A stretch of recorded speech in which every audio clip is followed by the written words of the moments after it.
है सांवरे से मिलने का सत्संग ही बहाना है। सांवरे से मिलने का सत्संग ही बहाना है।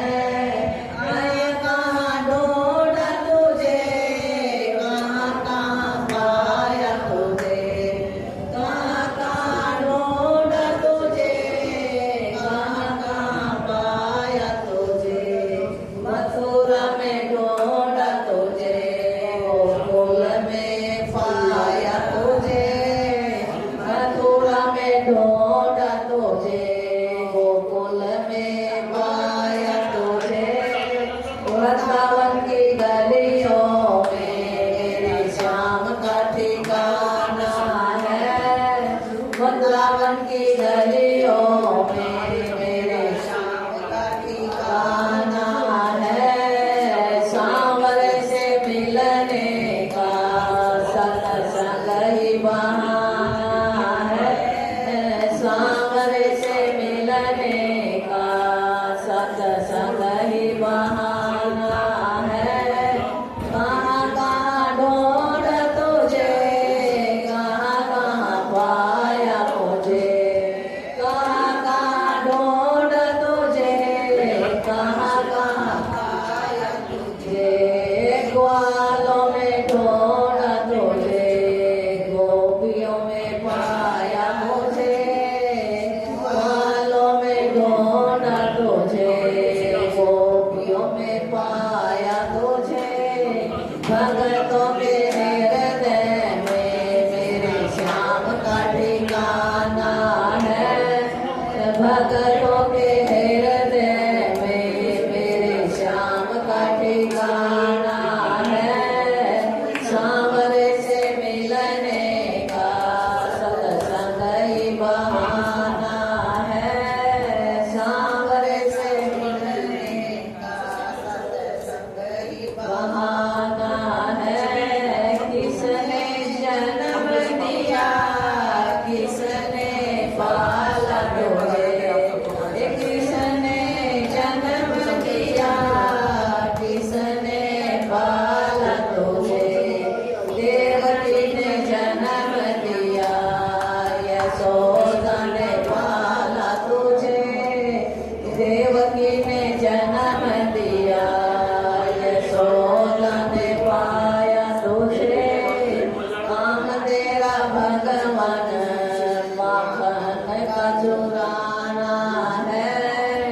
काम तेरा भगवान माखन का चुराना है। सांवरे से मिलने का सत्संग ही बहाना है।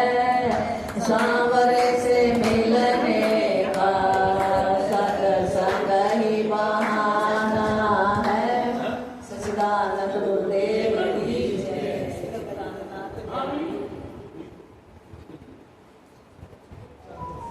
बोलो सच्चिदानंद गुरुदेव की जय। श्री प्राणनाथ प्यारे की जय। धाम के धनी की जय। गुरुदेव दया करके मुझको अपना लेना। गुरुदेव दया करके मुझको अपना लेना। बेशर्म पड़ा तेरी चरणों में जगा लेना।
मैं पापी हूँ कपटी हूँ जैसा भी हूँ तेरा हूँ मैं पापी हूँ कपटी हूँ जैसा भी हूँ तेरा हूँ घर बार छोड़ कर जीवन में अकेला हूँ मैं दुख का मारा हूँ मेरे दुखड़े मिटा देना गुरुदेव दया करके मुझको अपना लेना मैं शरण पड़ा तेरी चरणों में जगा देना मैं तेरा सेवक हूँ तेरे चरणों का चेला हूँ मैं तेरा सेवक हूँ तेरे चरणों का चेला हूँ कहीं नाथ बुला देना इस जग में अकेला हूँ गुरुदेव दया करके मुझको अपना लेना मैं शरण पड़ा तेरी चरणों में जगा देना श्री प्रणाम प्यारे की जय सच्चिदानंद गुरुदेव की जय धाम के धनी की जय सभी सुंदर साथी को प्रणाम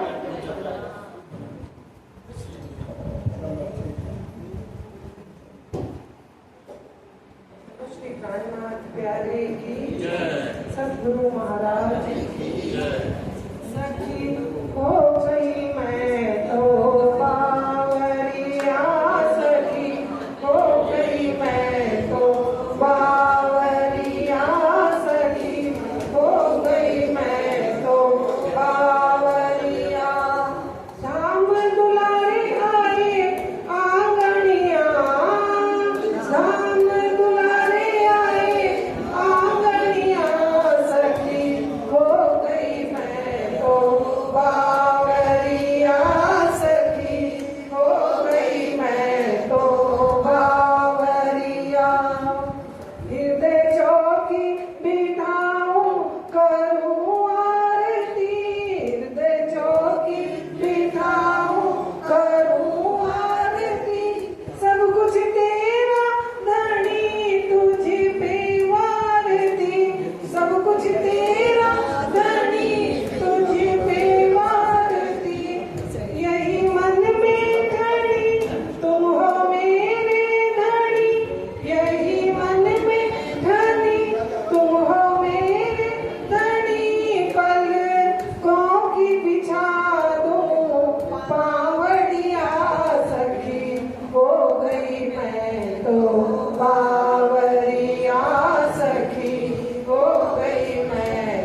गई मैं तो बावरिया सखी, हो गई मैं तो बावरिया। दुख विरह महामति ना दीजिए, इतनी अर्जी मंगल राधिका सुन लीजिए। दुख विरह महामति ना दीजिए, अर्जी मंगल राधिका ये सुन लीजिए। इतनी मेहर करो सदानंद सम्मुख रहो, प्रेम नैनों की छल के गागरिया सखी, हो गई मैं तो बावरिया सखी, हो गई मैं तो बावरिया। धाम दुलारे आए आंगड़िया मेरे, सतगुरु प्यारे आए बाहुड़िया सखी, हो गई मैं तो बावरिया सखी, हो गई मैं तो बावरिया सखी, हो गई मैं तो बावरिया। बोलो श्री कान्हानाथ प्यारे की जय, सतगुरु महाराज की जय।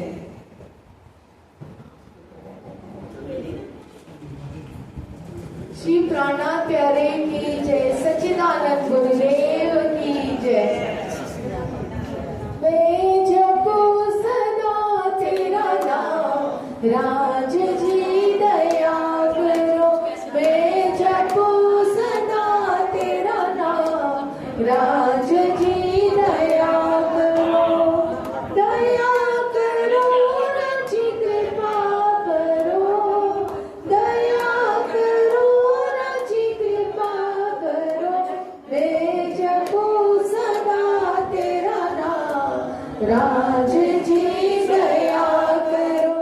मैं जपू सदा तेरा नाम, राज जी कृपा करो।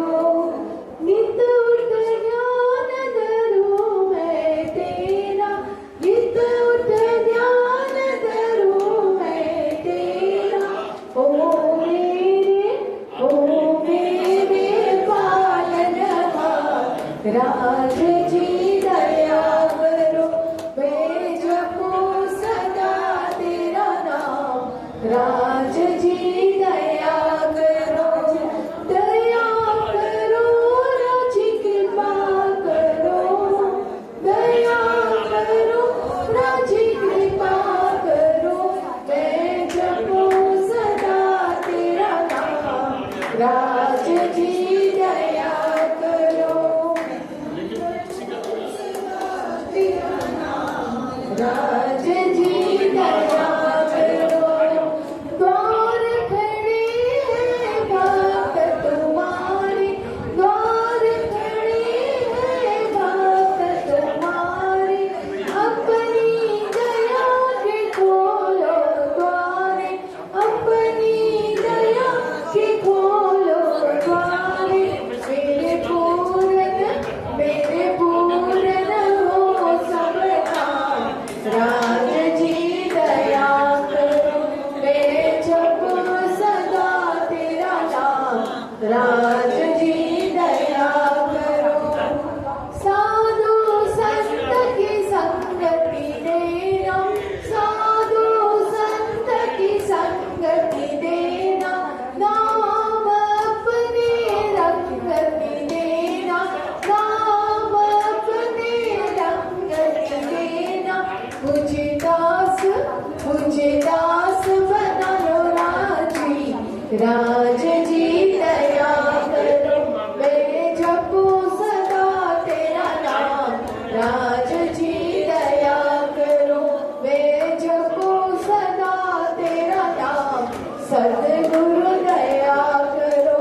मैं जपू सदा तेरा नाम, राज जी दया करो। मैं जपू सदा तेरा नाम, सतगुरु दया करो। शिव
गुरुदेव महाराज की, नाननाथ प्यारे की।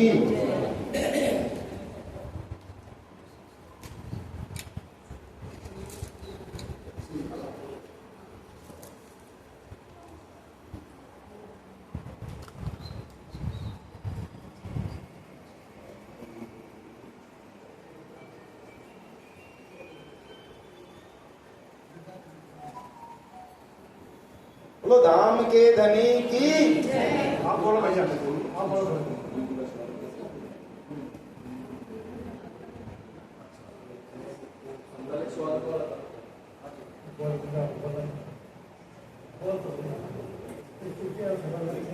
सभी ध्यान दें। अभी गुरु जी हेमंत भाई भंडारी जी का समिति की तरफ से स्वागत करेंगे। सब लोग जोरदार तालियों से स्वागत करें। महेंद्र जी, अरे मंगल जी, और भी भाई जो भी।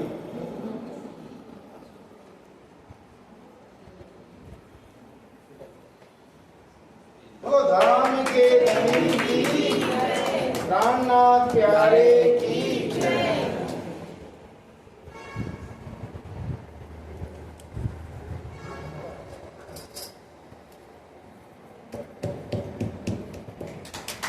जोरदार तालियां। बोलो धाम के धनी की जय।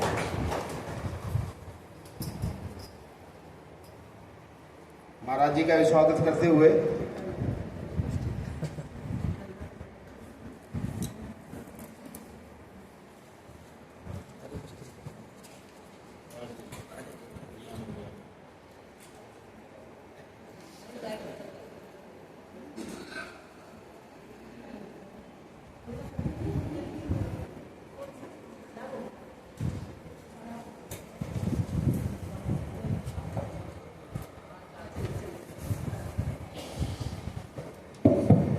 कृष्ण कन्हैयालाल की।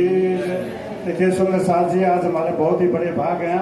मेड़ता से श्री हेमंत जी आए हैं, सबको संबोधित करेंगे, ज्ञान रूपी गंगा बहाएंगे।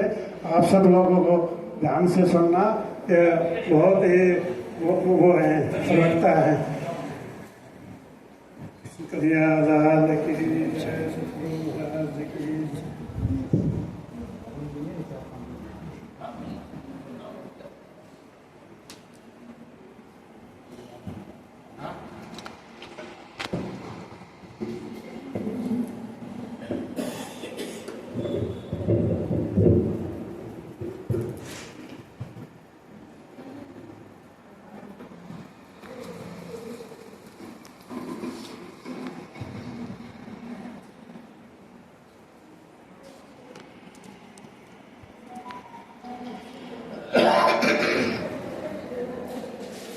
बांके बिहारी लाल की जय।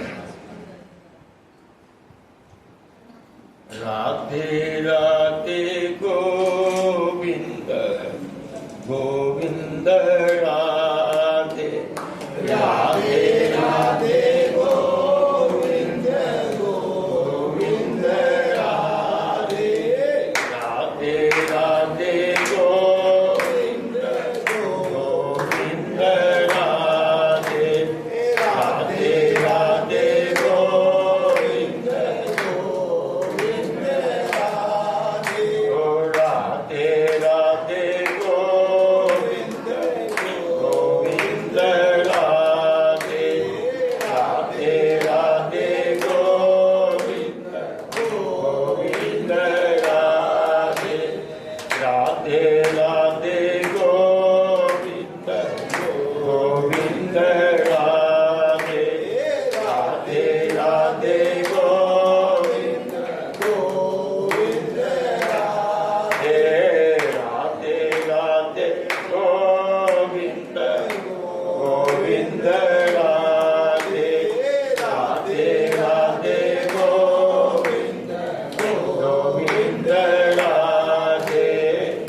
परमधाम परागति सर्ववेदांत सारोम सर्वशास्त्र सुनिश्चितम्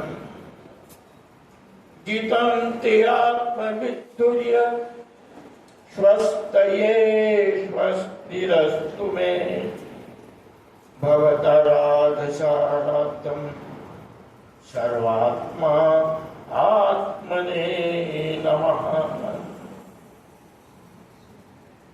निजानंद निज नाम है श्री कृष्ण धनिधाम श्यामा सुंदर साथ को राखूं हृदय धाम। श्यामा सुंदर साथ को जाऊं हृदय धाम। वंदो श्री सतगुरु चरण को कर्मधनि प्रेम प्रणाम। अशुभ कर्ण मंगल कर्ण धनि श्री देव चंद्र जी नाम। श्री प्राणनाथ निज मूलपति श्री मेरा सुना। तेज कुंवर श्यामा युगल को पल पल करूं प्रणाम। तेज कुंवर श्यामा युगल को पल पल करूं प्रणाम। प्रणाम करूं गुरुदेव को दर चरणों में शीश। दास जानी दया करो बुद्धि देव भक्ति। दास जानी दया करो बुद्धि देव भक्ति।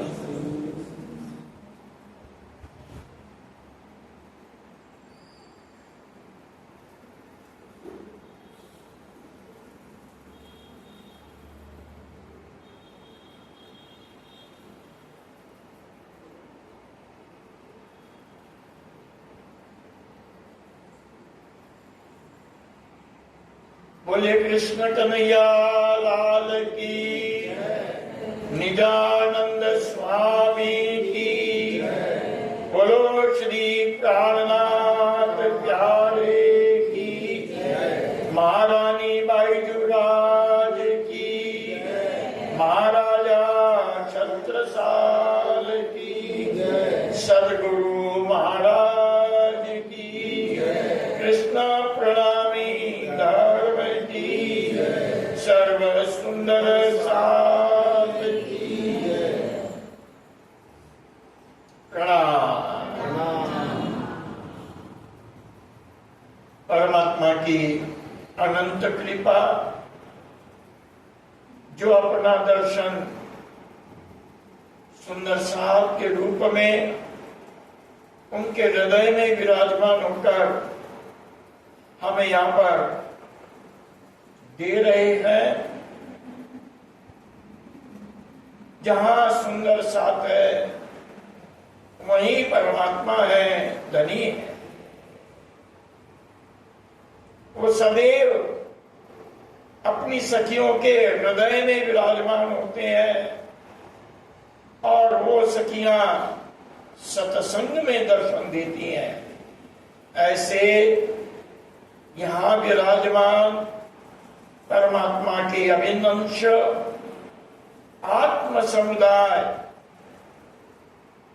परमात्मा की अनन्य सखियां गोपियां, आनंदमय सुंदर सच,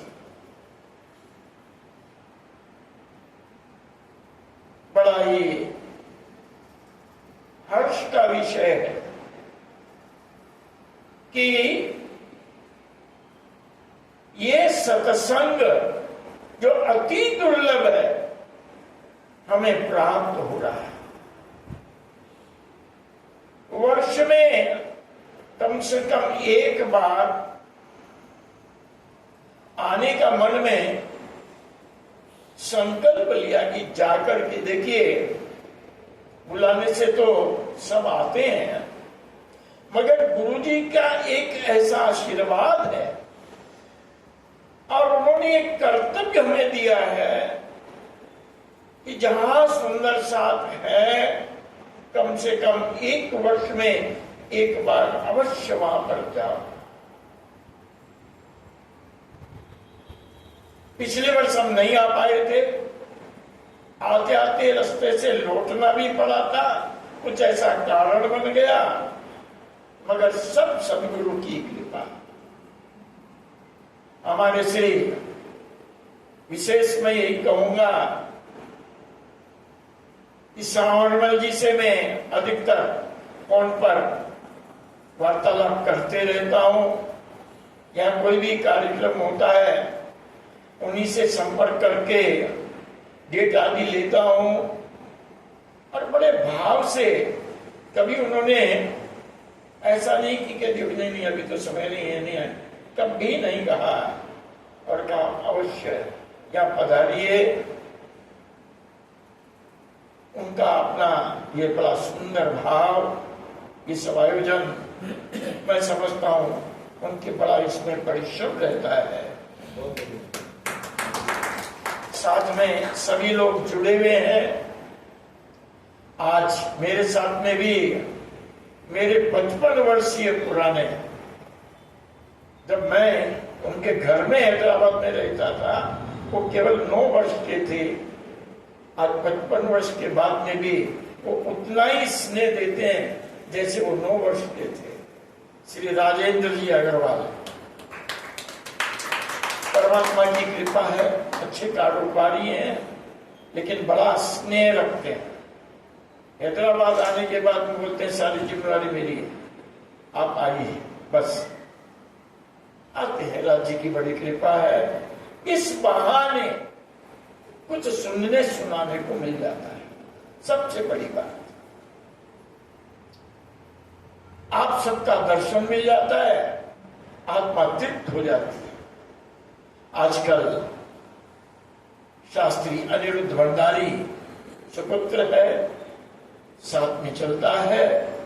जैसा कि आप सब जानते ही होंगे कि 12 वर्ष की अवस्था में इसने पहली भागवत की थी। 10 वर्ष की अवस्था में इसने 24 अवतारों की कथा की थी, और तारतम वाणी जिसका हम पठन पालन करते हैं, 11 वर्ष की अवस्था में एक बैठक 27 घंटे में इसने पूर्ण किया था। उसके बाद में और कई बार 10-12 बार कुछ ये अखंड पाठ कर चुका है। व्यापार में लगा रहता है, इसलिए सदैव साथ में नहीं रह पाता था।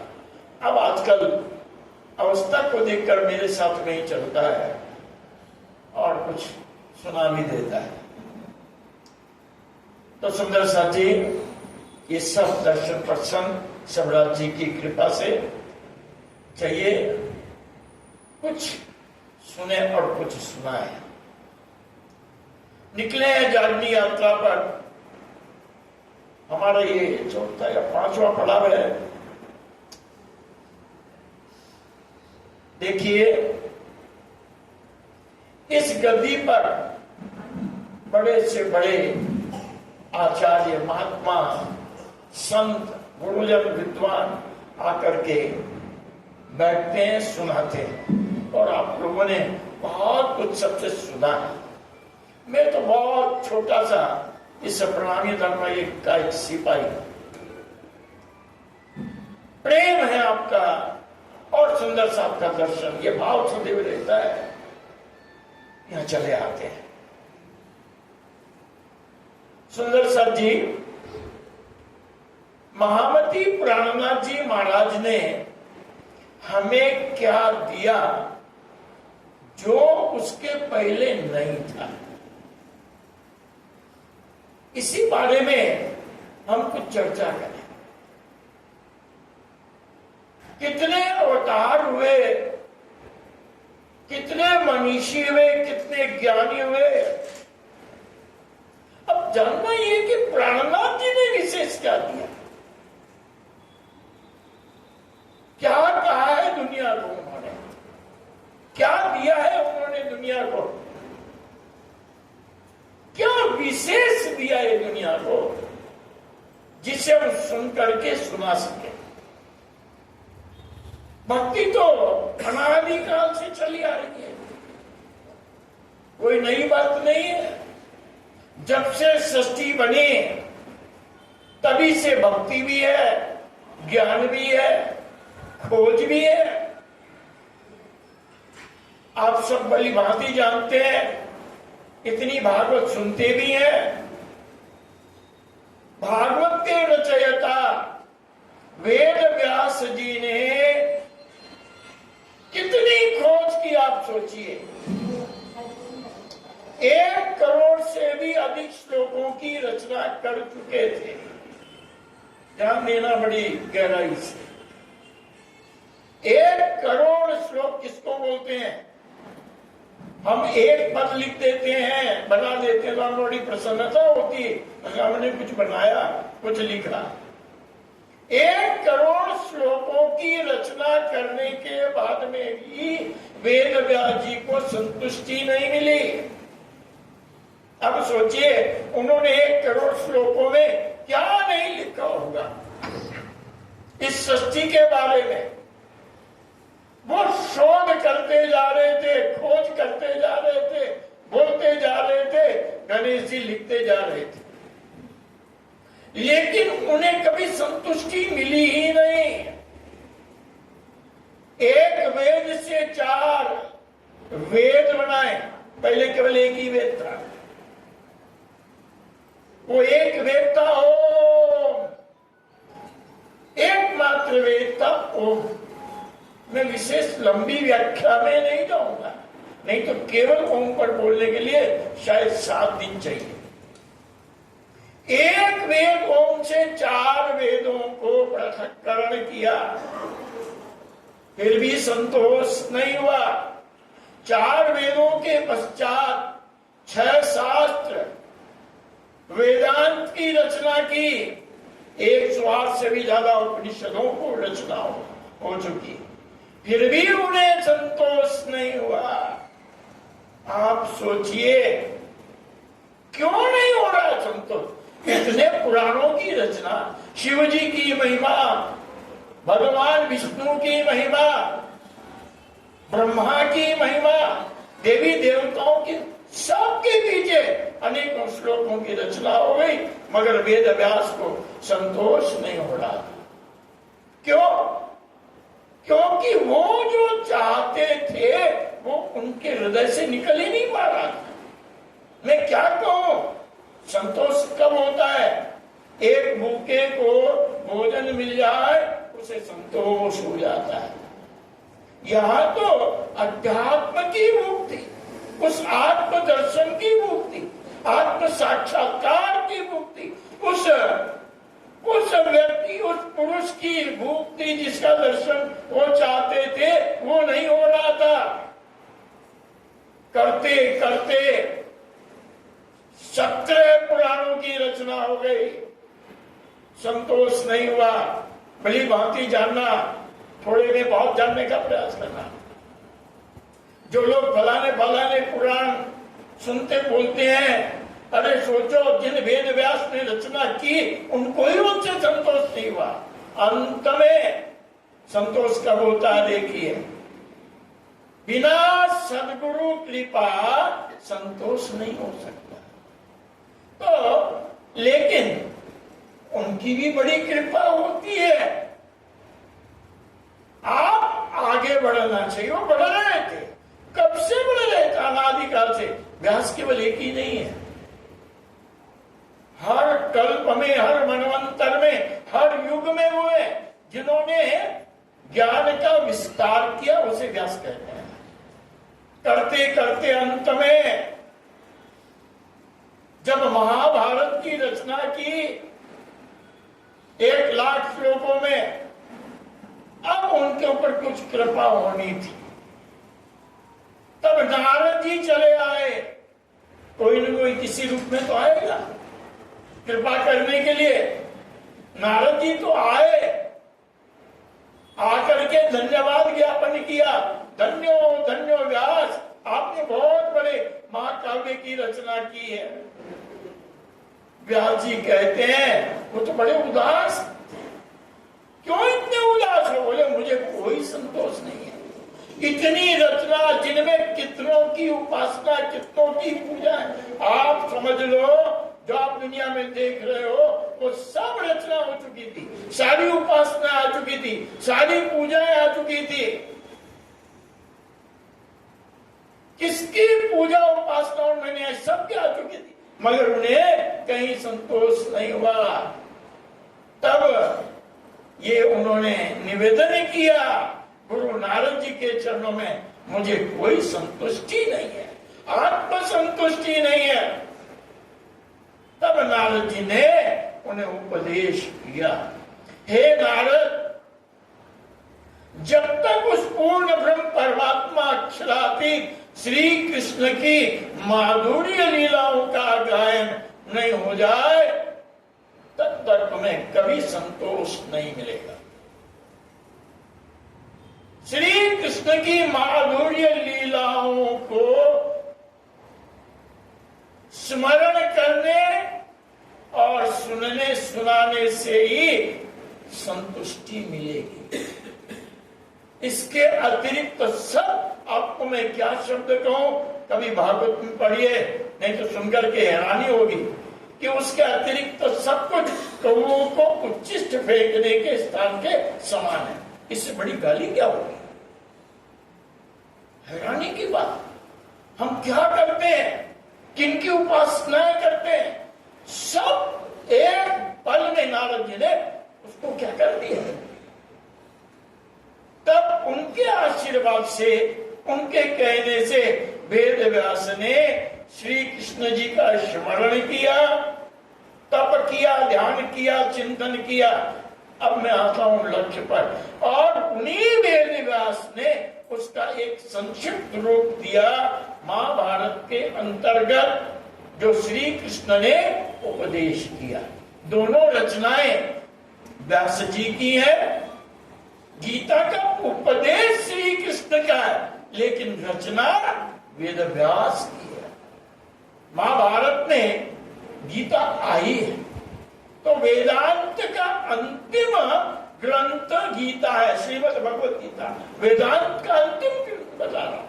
और इधर सारे शब्द मंगल पुराणों का अंतिम ग्रंथ श्रीमद् भागवत, जिसकी रचना की ये दोनों व्यास जी के अंतिम ग्रंथ है।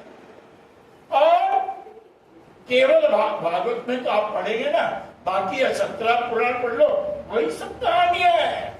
विष्णु पुराण पढ़ो तो सारी कहानियां जो की जो मिल जाएगी। फिर भागवत में क्या विशेष है?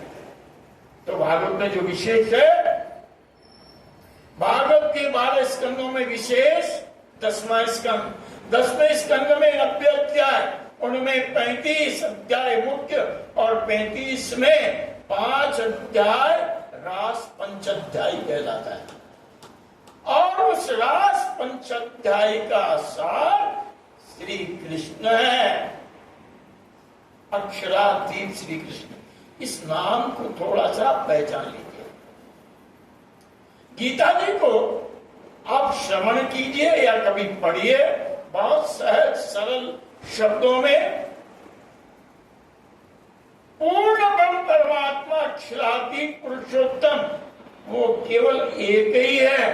परमात्मा अनेक हो सकते हैं क्या? चल कोई कहेगा कि परमात्मा भी अनेक होते हैं? नहीं, परमात्मा एक है और उसका ही पर्याय शब्द पुरुष, पुरुष भी एक ही है, बाकी सब उनके अंश स्वरूप है। पुरुष एक ही होता है और एक पुरुष को है पूर्ण ब्रह्म परमात्मा।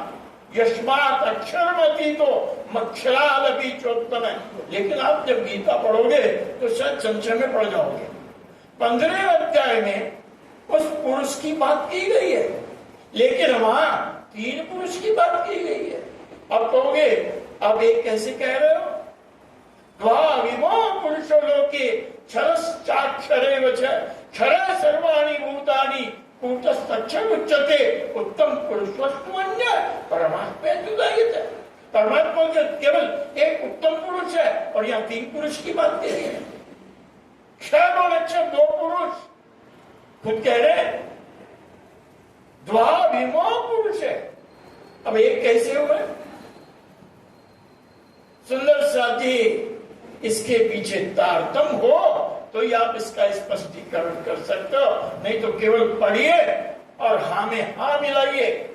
गीता जी ने 3 पुरुष का, फिर इसका नाम पुरुषोत्तम योग क्यों बोला? पुरुषों में उत्तम। मैं केवल एक उदाहरण छोटा सा दे देता हूं, बड़ा सुंदर उदाहरण है। वो एक पुरुष कैसे है? गीत भागवत के 18,000 श्लोक कई मनीषी कंठस्थ कर चुके हैं, वो भी लपेटे में आए हुए। इसका एक उदाहरण है हमारे यहाँ। मैं मेड़ता से आया हूं, आप सब भली भांति जानते हो। और मेड़ता किसके पीछे प्रसिद्ध था जानते हो ना? मीराबाई के पीछे।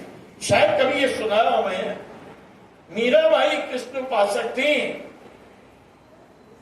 लेकिन वो जिसे ढूंढ रही थी वो उन्हें नहीं मिल रहे थे।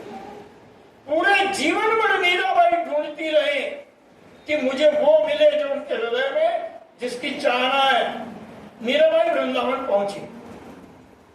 वृंदावन में जैसे आज कोई पुरुष वहां का बहुत बड़ा संत हो, ऐसे हो। उस समय एक गोस्वामी जी, श्री गोस्वामी, बड़े प्रकांड विद्वान पंडित थे, विद्वान थे, ज्ञानी थे, संत थे, जिनको पूरे 18,000 श्लोक कंठस्थ थे और पूरे विश्व में उनका अद्वितीय का नाम था, जैसा आज किसी का होता है।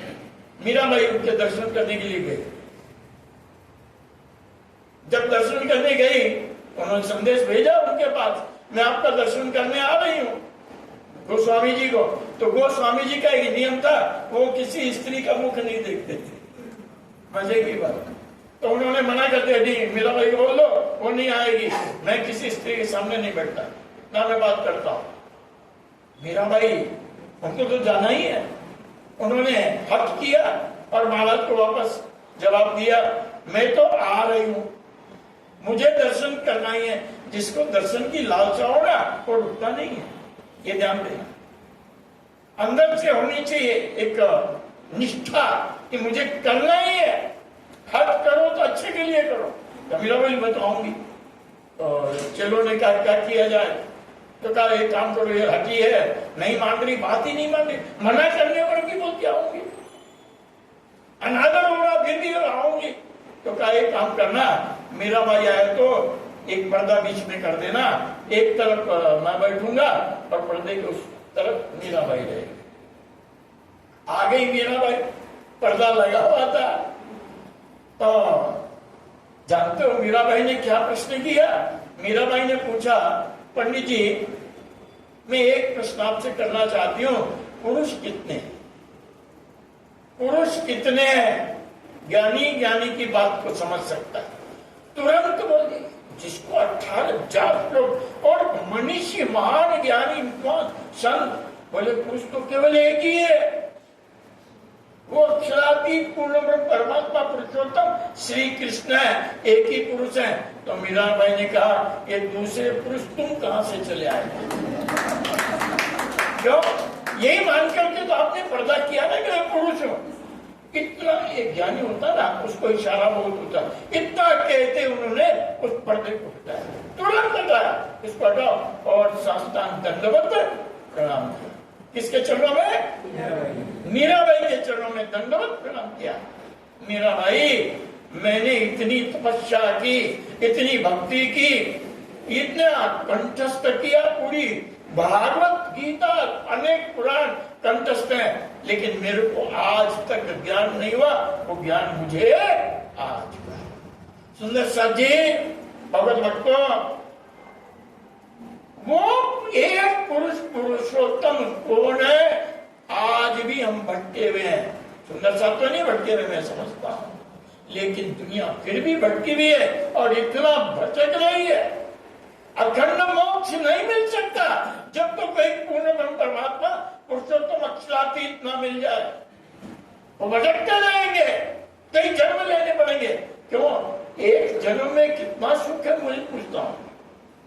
एक जन्म मिला, अपने एक जन्म के ऊपर ध्यान दीजिए, सिनेमा की तरह सामने आ जाएगा। हम क्या थे, क्या है, न जाने आगे क्या होगा। घर परिवार संसार ये सब देखते हैं, तो एकदम रोक के खड़े होते हैं, ऐसा संसार। ठीक है, आज मैं बहुत सक्षम हूं, न जाने अगला जन्म मेरा क्या हो। क्यों? ये तो आवागमन का क्षेत्र है। बहुत बड़े अरबों खरबों पति जो अखबार में नाम नहीं लूंगा, जो अखबार में आपने पढ़ा होगा, बड़ी छोटी उम्र 51 वर्ष की उम्र में चले गए, विदेश में थे और कहां जन्म लिया मालूम है? अरबों के मालिक, कई फैक्ट्रियों के मालिक जिनका दुनिया में नाम था, उनका दूसरा जन्म हुआ। उनके यहाँ पर एक मजदूर था, उस मजदूर के घर में उनका जन्म हुआ। कैसे पता चला? कई बार पूर्व जन्म की बातें निकल आती हैं। तो जन्म लेने के बाद 3 साल के हुए, तो 3 साल के होके बोलते हैं मेरी वो गाड़ी कहाँ है, उसका नंबर बता रहे, मेरा वो हवाई जहाज कहाँ है, मेरा वो कहाँ, वो मंगला कहाँ है। 4-5 साल के हुए तो घर वाले लोग सोचे कि पागल तो नहीं है, क्या है, ऐसी बातें कर रहा है। लेकिन जब पता लगाया, बोले ये तो सब वो सेठ की है, ये सारी चीजें उस सेठ की है। जब खोज की तो पता वो सेठ जी ही ये जन्म लेके आए। क्या वो सब उसका हो सकता है क्या? अब उसको दिया जा सकता है क्या? तो ये पता नहीं कि आज मैं हूं, वो अगले जन्म में मैं क्या होऊंगा मुझे नहीं पता। तो ये जन्म कितना मूल्यवान हो गया मेरे लिए कि क्यों न मैं इसी जन्म में पुनः न आने के लिए ऐसा कुछ करूं कि मेरा आवागमन समाप्त हो जाए। महामती प्राणनाथ जी महाराज ने आकर के सदगुरु श्री रेवचंद जी के बतलाए मार्ग पर चलकर निजानंद संप्रदाय को आगे बढ़ाया और ये ज्ञान हमको दिया जो हमें आवागमन से मुक्त करे। उन्होंने उस एक पुरुष की, मैंने कहा ना 3 पुरुष की तालीम है। वो क्या है 3 पुरुष? मैं आपको यहां बैठे बैठे आपके अंदर दर्शन कर रहा हूं शब्दों के द्वारा। वो 3 पुरुष तो एक ही है, जानना पुरुष एक ही है, मगर उसमें 3 प्रकार। आपने कभी चिंतन किया श्री कृष्ण जी की? आप स्टेचू देखिए, मूर्ति देखिए, प्रतिमा देखिए, तो 3 जगह से टेढ़ी है ना भाई। श्री कृष्ण जी की स्टेचू देखेंगे, मूर्ति देखेंगे तो कैसी है? गले से, कमर से और पैरों से 3 जगह से टेढ़े। बताइए क्यों टेढ़े? क्या श्री कृष्ण तीर रख रहा है? जन्म से टेढ़े जन्मे थे क्या? क्यों है 3 जैसे टेढ़ा? और ये बतलाने के लिए कि मेरी 3 प्रकार की लीलाओं को जान। ये 3 प्रकार की लीलाएं बड़ी टेढ़ी है, और जो इंसान संसार में आकर के और उसने मेरी पहचान नहीं की, वो इसी 3 लीलाओं में घूमते रहता है, नहीं जान पाता है ये क्या है, ये स्वरूप ऐसा क्यों। पूर्ण ब्रह्म परमात्मा अक्षरातीत श्री कृष्ण 3 जगह से टेढ़े क्यों है? उनकी त्रिविध लीला है। ये गीता जी का पुरुषोत्तम अध्याय 15वां अध्याय बतलाता है कि वो 3 पुरुष कौन। तो है तो एक में 3 लीलाएं। जैसे मैं आपसे कहूं आप अपने आप में कितने हो? मैं कभी कभी छोटे से बच्चे लोग होते हैं तो एक प्रश्न कर दिया करता हूं, बोलो भाई गिनती कितनी होती है? आप कभी करके देखना, शायद यहां भी की होगी मैंने कभी बात। तो कई जवाब मिलते हैं, कोई बोलता 10, कोई बोलता 100, कोई बोलता असंख्य बोलते हैं ना आप लोग। निश्चित संख्या कितनी है? और उसमें प्रथम अंक 1 है। अब 1 क्या है? वो 1 कौन है जो प्रत्यक्ष हमारे सामने हो? क्या जवाब दोगे? वो 1 कौन? प्रत्यक्ष जिसको आप कहते हो। उसमें भी कई जवाब मिलेंगे। एक परमात्मा है, परमात्मा की तो बात मैं कर ही नहीं रहा हूं। जो प्रत्यक्ष हमारे आंखों के सामने हो, वो 1 कौन है? क्या जवाब दोगे? आपने हमारा वीडियो देखा होगा, अभी निजानंद संप्रदाय के नाम से खूब प्रचलित हुआ, उसमें आरंभ इसी से हुआ है। वो 1 कौन है तो मैं आज आपको सुना देता हूं। कौन है जरा बताएंगे? शायद कभी आप देखिए इतने लोग बैठे, कोई बताओ ना वो 1 कौन है? है? अरे मैं कह रहा हूं सामने दिखाओ मुझे, प्रत्यक्ष में सामने होना चाहिए ना कोई। तो देखिए कितना पर्दा पड़ा हुआ, अभी बोलेगा हाँ यार ये तो भूल गए, वो एक आप खुद हो, वो एक मैं हूं। मैं कभी दो होता ही नहीं संसार में, जुड़वा भले दो हो जाए लेकिन मैं तो एक ही हूं। वो पूर्ण ब्रह्म परमात्मा भी एक है और मैं भी एक हूं, मगर मेरी 3 लीलाओं से मैं जीवन गुजारता हूं। एक है मेरी बाल लीला, एक है मेरी किशोर लीला और तीसरी मेरी बुढ़ापे की लीला। बहुत सरलीकरण में आ जाए, ऐसे उस पूर्ण ब्रह्म परमात्मा की 3 लीलाएं हैं। तो एक लीला जिसे हम शेषव से लेके बाल 11 वर्ष और बांधी ने 12 वर्ष तक बाल लीला कही जाती है। और वो बाल लीला अखंड रूप से संसार में जो सामने आई वो ब्रज लीला के रूप में आई। ब्रज की लीला अखंड है। महामती प्राणनाथ जी की विशेषता क्या है ये बता रहा हूं। ब्रज की लीला अखंड सब कहेंगे। प्राणनाथ जी स्वयं मथुरा गए, गोकुल गए, बरसाना गए, वृंदावन गए, यही प्रश्नों का बताइए वो अखंड लीला कहाँ है? तो क्या बताते हैं? इस मधुवन में, फलाने वन में, या हो रही वहां। प्राणनाथ जी ने कहा ये सब तो पहले ही प्रलय में समाप्त हो जाए। जब जल प्रलय होता है, ये 4 प्रकार के प्रलय ना, नित्य, नैमित्तिक, प्राकृत और महाप्रलय, ये तो सब नैमित्तिक प्रलय में ही समाप्त हो जाए। कोई स्थान रहेगा ही नहीं तुम्हारा। ये मधुबन जो बन के तो ये कहाँ रहेगा? ये सारा मंदिर है, स्थान है, जितना ही दिन पूजा करते हो, ये सब तो पहले ही प्रलय में समाप्त हो जाएंगे। ये कहाँ रहेंगे? पंडितों के पास जवाब नहीं था। आखिर ब्रज लीला अखंड का इसका जवाब प्राणनाथ जी ने दिया और आप सब जानते हो ए लीला अखंड थई एनो आगल था सही विस्तार। ये अखंड लीला ब्रज की लीला, मगर कहाँ हो रही है? आज मेरे पास समय नहीं है, कभी समय आएगा। और आप सब भली बात ही जानते हो, जो ब्रज लीला हम जिसकी चर्चा करते हैं, उपासना करते हैं, उसको तो हमने लड्डू गोपाल बना दिया, लड्डू का गोपाल बना दिया, उसकी पूजा भी करने लगी। अरे इसकी ब्रज की लीला अखंड का हमारा चिंतन लिया। व्यास जी बेचारे थक गए, दुखी हो गए, कुछ कह नहीं पाए। जब तक नहीं जानोगे अंधकार में भटकते रहोगे। पहले उस अखंड ब्रज लीला को जाना, ये हुई पहली लीला। दूसरी लीला जिसको युवा लीला, किशोर लीला कहते हैं, चिदादित्यम किशोरांगम परिधाम निविराजितम स्वरूपम सच्चिदानंदम निर्विकारम सनातनम। दूसरी किशोर लीला होती है हमारे जीवन में। हमें अपने जीवन में सबसे अच्छा समय कौन सा लगता है? हम किशोर युवा रहे सदैव, लेकिन अखंड तो नहीं हो सकते। एक दिन ऐसा आएगा, मैं भी तो बैठा हूँ सामने आपके, आप भी बैठे हो, है? अभी का ये समय आया, अब तो सोचते हैं समय आ गया, है? किशोर से जब ये वो जो किशोर अवस्था है वो हमें अत्यंत प्रिय है, उससे बढ़कर कोई अवस्था नहीं होती है। लेकिन यही किशोर अवस्था अखंड रूप में कहाँ है? और वो लीला कौन सी है? वह रास की लीला। ब्रज लीला के पश्चात रास की लीला, जो श्री कृष्ण जी ने अपनी अनंत सखियों के साथ में, जो उनके अपने अंश है। सखियां कौन है?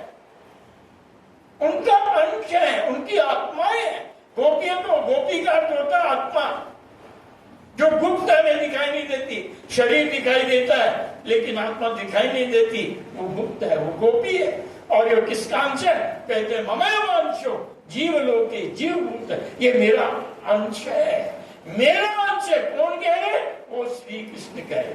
ये आत्मा किसका अंश है? उसका अंश है। और उसकी लीला उस आत्मा के साथ, तो धनी की लीला अपनी धन्यानी के साथ ही होगी, अपनी अन्नाओं के साथ होगी। वहां बड़ी व्यापक दृष्टि से लीला को आप देखिए। तो दूसरी लीला रास की लीला। ऐसे अपने जीवन में शरीर तो एक ही है, यही बाल लीला से निकला, यही किशोर लीला से, और तीसरी लीला जो किसी को पसंद नहीं है, बड़ी दुखियारी लीला है। कभी गुड्डू को ऑपरेशन हो गया, कभी कमर दुखती है, कभी उठ ही नहीं जा रहे हैं, ये बुढ़ापे की लीला। इसको संसार में इस युग में घटाया गया। ये संसार की लीला बड़ी दुखमय लीला है, कष्टमय लीला है। ये क्षर पुरुष की लीला है। इसको गीता जी ने ऐसे 3 पुरुष के क्षर सर्वाणि भूतानि, ये क्षर, ये नष्ट प्राय। अब आप सोच लेना, थोड़ी सी बुद्धि लगाओ, ये जो क्षर पुरुष की लीला है, इसमें कुछ भी अखंड नहीं है। आप चाहे जिसकी पूजा कर लो, वो उसकी विभूतियां वो नहीं है। गीता जी का 10वां अध्याय पढ़ो, विभूतियों, भागवत में 11वें स्कंद का 16वां अध्याय पढ़ो, ये सब मेरी विभूतियां, मगर मैं नहीं हूं। समझ में नहीं आती कई बार, कहते मेरी और मैं नहीं हूं। कैसे? जैसे आंखें मेरी है, मैं आंखें नहीं हूं, हाथ मेरे, मैं हाथ नहीं हूं, पैर मेरे, अरे ये सब अलग अंग है मेरे, है मेरे ही, मगर मैं अपने आप को हाथ कहूंगा, मैं आपको पैर कहूंगा? नहीं, ये मेरे, ये जितनी विभूतियां हैं उस पूर्ण ब्रह्म की ही है, मगर वो पूर्ण ब्रह्म नहीं है। तो क्षर सर्वाणि भूतानि, ये क्षर पुरुष की लीला है। अब इस क्षर पुरुष में चाहे आप किसी की पूजा कर लीजिए, वो क्षर में ही समाप्त। वो महाप्रलय में चाहे आपने कितना करके, चाहे आपने स्वर्ग प्राप्त किया हो, वैकुंठ प्राप्त किया हो, निराकार निर्गुण प्राप्त किया हो, शून्य में चले गए हो, तो कहीं भी पहुंचे हो, वहां से आपको लौट करके फिर इसी प्रकार आना पड़ेगा, इसी लीला में आना पड़ेगा। तो सुंदर सर जी, ये 3 लीलाएं हमारे जीवन से निकलती हैं, बाल लीला, किशोर लीला और ये क्षर पुरुष की क्षर, अक्षर और अक्षरातीत। ये लीलाओं का महामती प्राणा जी ने तारतम्य से इसे सिद्ध किया, तारतम्य लगा करके दुनिया को बोध किया। इन लीलाओं को समझो और अपने आवागमन को डालो। तो ज्यादा विशेष समय न लेते हुए मैं चाहता हूं, मैं तो हर वर्ष आता भी हूं, आया भी हूं, बहुत बार प्रवचन किया भी है, अनिरुद्ध भी साथ आया है। तो सुंदर साहब चाहेंगे कि अनिरुद्ध का भी अनिरुद्ध के भी 2 शब्द आप लोग सुने। तो विशेष एक निवेदन करूंगा, ये पूछते हुए कि ये बताइए, क्योंकि यहाँ जितने बैठे हुए हैं 100% बनिए है कि नहीं? ये बताओ, बनियाओं का सबसे पहला गुरुद्वारा कौन सा? इसका जवाब दे दो। प्राणनाथ जी ने अपनी वाणी के हिसाब से बनियों का सबसे पहला गुरुद्वारा कौन सा? जल्दी से बोलो, समय बड़ा है। नाम तो बोल रहे हो, जगह का नाम बोलो ना, बोलो कृष्ण कन्हैया मेड़ता, जहां पर महेश्वरी और अग्रवाल सबसे पहले प्राणनाथ जी के हाथों से जागे बनियों में महेश्वरी अग्रवाल बनिए मिने आया राजा राम, ये छुपाई ये भी तक जानन आया साथ में ले कुटुम्ब, मेरे कुटुम्ब वाले क्या है? ये जानन जी की मैं 16वीं पीढ़ी हूँ, ये 17वीं पीढ़ी में। तो यहाँ सब वही बैठे में ये स्मरण करा रहा हूँ कि बनियों का पहला गुरुद्वारा है, मगर कितने लोग वहां जा करके नमन करते हैं, ये जरा चिंतन करना। आए तो है, लेकिन एक बार जाने से संतुष्टि हो जाती है क्या? अपने को क्या चाहिए? कितनी बार? वो गुरुद्वारा है, प्रथम गुरुद्वारा है। तो मेरा निवेदन रहेगा, सुंदर साहब जी और महाराज जी भी अवश्य कहते भी होंगे, है अपने गुरु के द्वार से बढ़कर दुनिया में दूसरा कोई द्वार नहीं होता। मैं तो इसको 100% मानता हूं। तो प्रत्यक्ष में गुरु कोई भी कंठी दे सकते हैं, लेकिन मूल गुरु द्वारा मिलता है। तो आपसे निवेदन है, हर वर्ष वार्षिक उत्सव होता है। इस बार भी 14 से 20 दिसंबर 52 पारण, 352 वर्ष पूरे हो रहे मेहता को, तो 52 पारण रखे गए हैं। तो इंजन तो सामर्थ्य इन्हीं से कहूंगा, अब समय निकालो व्यापार से। आप भी उस अवस्था में आ चुके हो, तो कहूंगा इंजन बनो और सब डब्बों को खींच के लाओ, सुंदर साहब को लेके आइए और एक मन में भाव लेकर। मैं ये नहीं कहता 7 दिन आके बैठो, अब 3 दिन के लिए आइए, 3 दिन का समय निकालो। अरे ये तो सब पंछी की तो उड़ने वाले लोग हैं, यहाँ से बैठे सीधे किशनगढ़ पहुंच जाओगे, सुबह बैठे दोपहर पहुंचे, शाम को पहुंचे, तीसरे दिन निकलिए वापस आ जाओ। क्योंकि यहाँ कोई भी ऐसा नहीं है जो पक्षी बन के ना उड़ के आ सके। तो निवेदन है मेरा, आप अवश्य आएंगे 14 से 20 दिसंबर मेहता के कार्यक्रम में, वार्षिक उत्सव में आपका हार्दिक स्वागत करेंगे, बहुत अभिवादन करेंगे और हमको बड़ी प्रसन्नता होगी। वहां भी आपके दर्शन हम पाएंगे। और महाराज जी अक्सर कहते भी हैं और समय निकाल के, अब आज उनकी अवस्था ऐसी पहुंच गई, ये तो वो भी पक्षी की तरह उड़ के आ जाते हैं और आते ही। तो मैं चाहूंगा आप लोग अवश्य उस कार्यक्रम में आए। तो मैं अपनी वाणी को विशेष सूचनाएं अनिरुद्ध देगा अपने प्रवचन के साथ। मैं अपने वाणी को विराम देता हूँ। सबके श्री चरणों में प्रणाम करते हुए बोलो श्री